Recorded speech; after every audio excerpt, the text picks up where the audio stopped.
అందరికీ నమస్తే అండి. మనం సమయాన్ని, కాలాన్ని చెప్తున్నప్పుడు క్రీస్తు శకం, క్రీస్తు పూర్వం అని అంటాం కదా. Before Christ and after Christ అని అభివర్ణిస్తూ ఉంటాం. అలాగే మన రాష్ట్ర రాజకీయాన్ని లేదా మన రాష్ట్ర పరిపాలనను గురించి చెప్పుకున్నప్పుడు before Jagan and after Jagan అని అనాలి. జగన్మోహన్ రెడ్డి గారి పాలన ఒక చరిత్ర. ఆ 5 సంవత్సరాలు కూడా ఒక చరిత్ర. ఆ చరిత్రలో ఎన్నెన్నో ఘట్టాలు ఉన్నాయి. ఎన్నో మరుపు రాని చిరస్మరణీయ ఘట్టాలు ఉన్నాయి. వాటిని మర్చిపోలేము.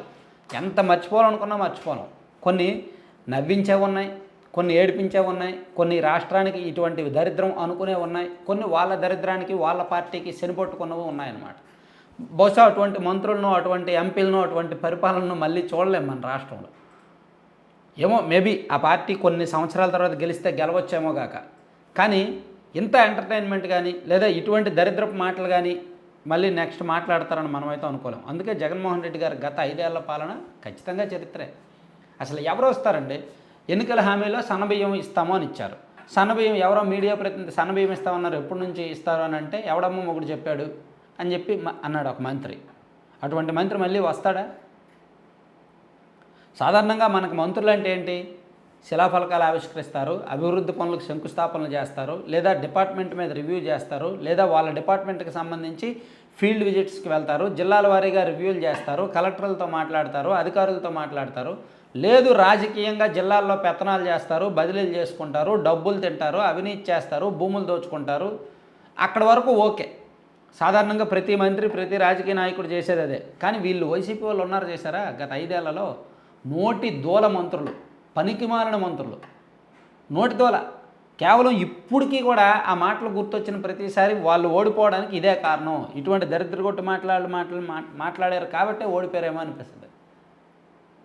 ఒక ఆయనేమో పరిశ్రమల గురించి ఏదండి పరిశ్రమలు రాలేదంటే కోడిగుడ్డు కాదు చెప్తాడు. కోడి ఇప్పుడే గుడ్డు పెట్టింది పొదగాలి కదా అని చెప్తాడు. ఇంకొక ఆయనేమో అధికారంలో ఉండగా, మంత్రిగా ఉండగానే వీడియో కాల్స్, అమ్మాయిలతో ఫోన్ కాల్ మాట్లాడి గంట అరగంట అంటాడు. ఇంకొక ఆయనేమో ఇంకేమి సర్వీసులు లేవా అంటాడు. అలాగే ఇంకొక ఆయనేమో టీటీడీ దర్శనానికి వెళ్తున్నప్పుడు మందం తీసుకెళ్తారు. టీటీడీ వారానికి ఒకసారి దర్శనానికి వెళ్ళడం, తిరుమల కొండ మీదకి మందం తీసుకొని వెళ్ళడం.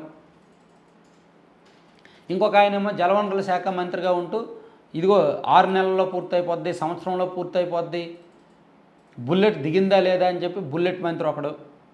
ఇంకొక ఆయనేమో ప్యాకెట్ ఆడడానికి రష్యాలో ప్రత్యేక విమానంలో రష్యా వెళ్తాడు.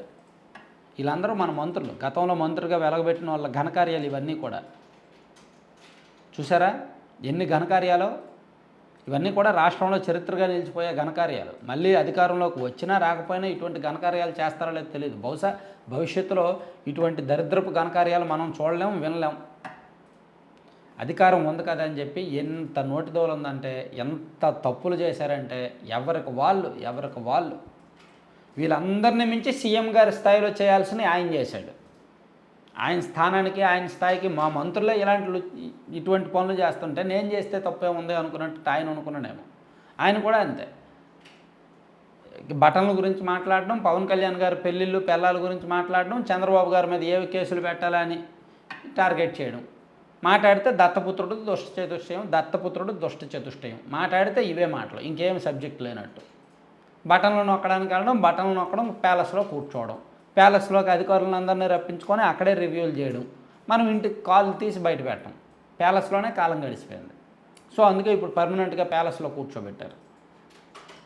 ఇలా ఎన్నో ఉన్నాయి. పోనీ వీళ్ళు ఎంత చేస్తే ఎంపీలు ఎమ్మెల్యేలు ఏమైనా తక్కువ చేశారా? భజనలో పోటీ పడ్డారు. జగన్మోహన్ రెడ్డి గారిని భజన చేయడంలో పోటీ పడ్డారు. ఇంకొక ఎంపీ ఏమో వీడియో కాల్లో దొరికిపోతాడు.